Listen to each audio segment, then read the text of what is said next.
Imagine a world where speaking truth to power could cost you everything: reputation, safety, and even life. Hey, what if we go public, plaster this story all over the internet? In 1776, what we now call the United States of America stood on the cusp of an irrevocable decision: remain under British rule or assert independence and risk war. Of all the ideas that became the United States, there's a line here that's at the heart of all the others. People don't talk that way anymore. No idea what you said. It means if there's something wrong, those who have the ability to take action have the responsibility to take action. What? Declaration of Independence. This episode tells that story, not for nationalism's sake, but to recover what the founders created, and did they fail to live up to them, what they were building toward, and what that means for us now.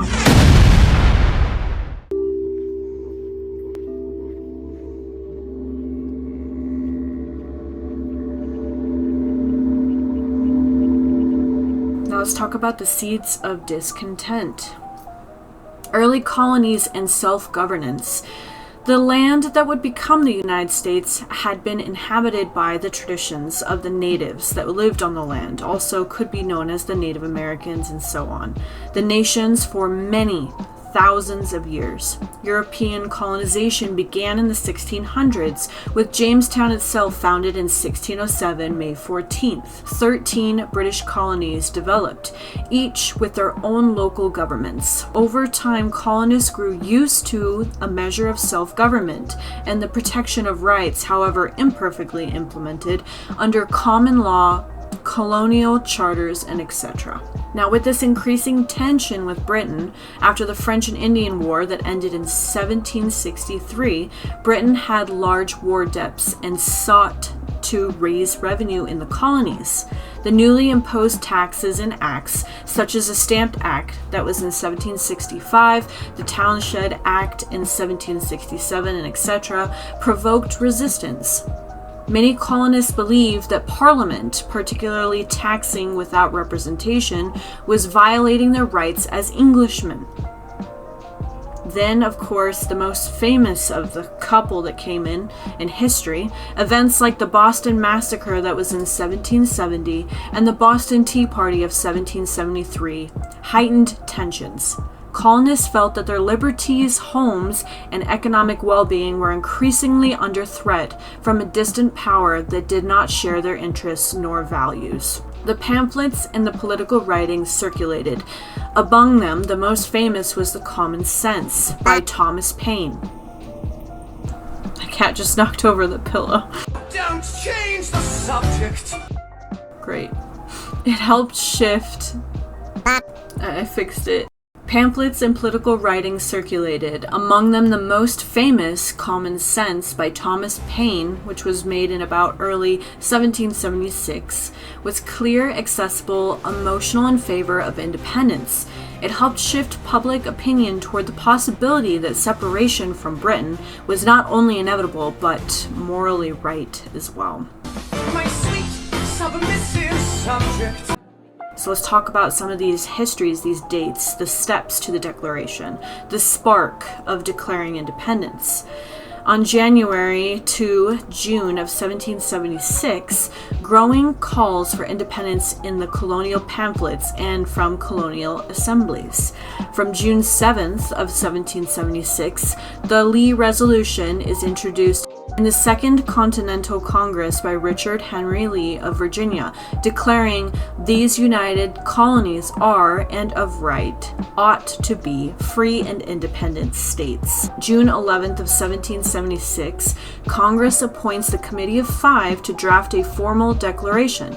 Thomas Jefferson of Virginia, John Adams of Massachusetts, Benjamin Franklin of Pennsylvania, Roger Sherman of Connecticut, and Robert R. Livingston of New York. From June 11th to the 28th of 1776, Jefferson writes the first draft. Adams and Franklin review and offer revisions. Congress debates over the contents. On July 2nd of 1776, Congress votes on the Lee Resolution. 12 of the 13 colonies vote for independence. New York abstains. July 4th of 1776, the Declaration of Independence is formally adopted by the Continental Congress. John Dunlap prints the first broadside copies. The title, The Unanimous Declaration of the 13 United States of America, is used. What the Declaration says. The document begins with philosophical grounding, human equality, rights given by Creator or nature, government's role to secure life, liberty, and the pursuit of happiness, deriving its just powers from the consent of the governed. These were bold ideas at the time, radical in terms of politics. Then a long list of grievances against King George III. Taxation without representation, interfering with colonial laws, quartering troops, cutting off trade, and more. These were the specific accusations that the colonists held as evidence of tyranny. It ends with the formal declaration. Colonies now regard themselves as free and independent states, no longer under British rule. Political connection dissolved. Send a fully armed battalion to remind you of my love. After the Declaration, war, nation building, and contradictions. The War of Independence and international recognition. Once independence was declared, war was fully underway. It had begun earlier in skirmishes. Colonies, soon states, had to raise armies, secure supplies, and hold territory.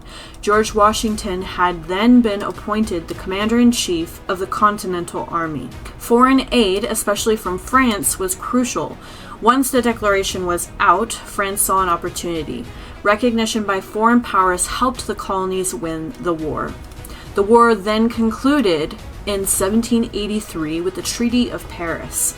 Britain formally recognized American independence. Founding documents and government structures. While declaring independence was essential, building a stable government was harder. The Articles of Confederation that were adopted in 1781 created a loose union of states with a weak central government. It struggled with issues like taxation, interstate commerce, and foreign diplomacy. By 1787, the Constitutional Convention met in Philadelphia, drafting the U.S. Constitution, setting up federal structure, separation of powers, checks and balances, etc.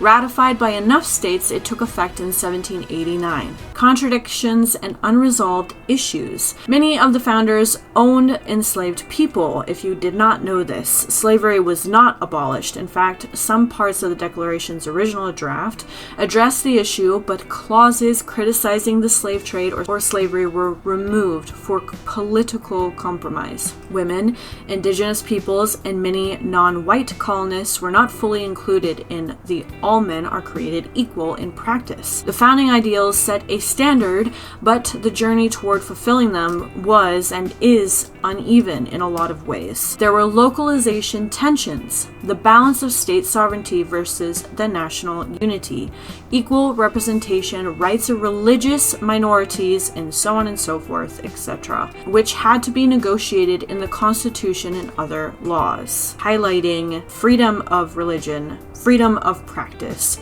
freedom of unity, freedom of equal representation across the board, freedom of speech, so on and so forth. Here are some of the most important people to know, with some brief portraits, the key figures.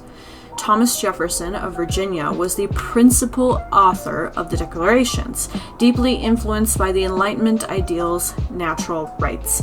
John Adams of Massachusetts was a strong advocate of independence, helped edit drafts, and was a diplomat. Benjamin Franklin of Pennsylvania was an elder statesman, helped mediate, made edits, active in foreign diplomacy.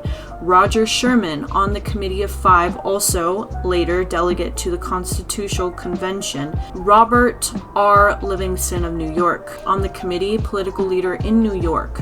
Richard Henry Lee of Virginia introduced the Lee Resolution for Independence.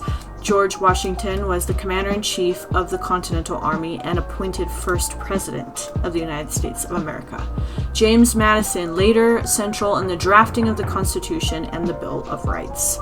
And all the signers of the Declaration, including some of 56 men, each risking their lives, property, reputation, some paid dearly in war, loss, or even persecution. And there may have been others that we do not know that were a part of this declaration. The timeline of the major events, the founding era. Here is a condensed timeline to help everyone track how things unfolded. In 1607, Jamestown was the first permanent British settlement in North America. In 1620, the Pilgrims land at Plymouth. Early ideas of covenant self-government. In the mid-1600s to the 1700s, 13 colonies grow economics, societies, law, local governments, tensions with the Britain Empire increase. In 1764 to 1774 was the Sugar Act, the Stamp Act, the Townshend Acts, the Boston Tea Party, Cry in your tea which you hurl in the sea. the Intolerable Acts, creating the cycles of protest and repression. In 1775, the Battle of Lexington and Concord, formation of the Continental Army, the early skirmishes. In 1776, there was the Lee Resolution on June 7th, the Committee of Five appointed, the Declaration drafted, the vote of independence July 2nd, the Declaration adopted July 4th, and the signings to begin August 2nd. 1781, Articles of Confederation were adopted by all the states of the United States. The 1783 Treaty of Paris ends Revolutionary War. Britain recognizes America and its independence. In 1787 to 1789, the U.S. Constitution was drafted in 1787. The states were ratified. The government was under Constitution beginning in 1789. The heart of the American promise. What America was built on. What emerges from this history are several enduring truths, promises, in quotes, if you will, that continue to shape and challenge us. Number one, the belief in inherent human dignity and rights.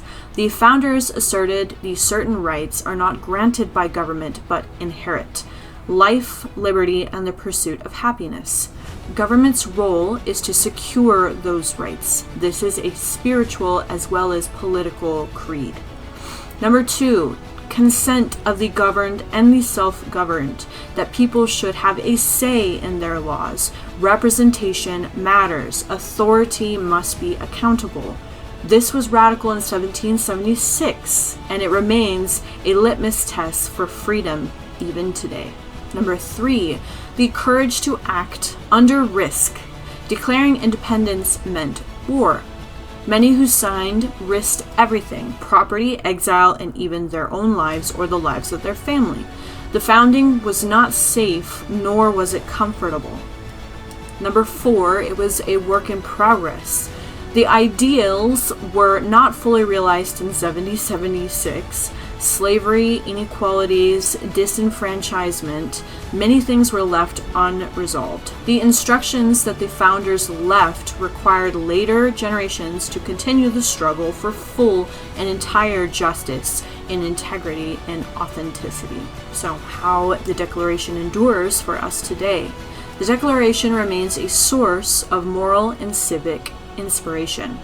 Phrases like, quote, all men are created equal, end quote, are not stagnant. They serve as goals to strive toward. The commitment to rights and justice has continued through many movements: abolition, civil rights, women's suffrage, labor rights, civil liberties. The founding story reminds us a nation is born not just through laws and treaties, but through shared purpose, ideals, sacrifice, and imperfect people trying to do better. So let's lift the spirits. On July 4th, 1776, America declared itself free. Not because it was perfect, but because its people believed in something greater than fear. The founding of this nation is rooted in hope. Hope that liberties might be protected. Hope that people could govern themselves, not by the whim of a monarch or by an overarching leader, but by laws made with consent. Hope that equality, though imperfectly realized, would be more than just words, that they would be actions.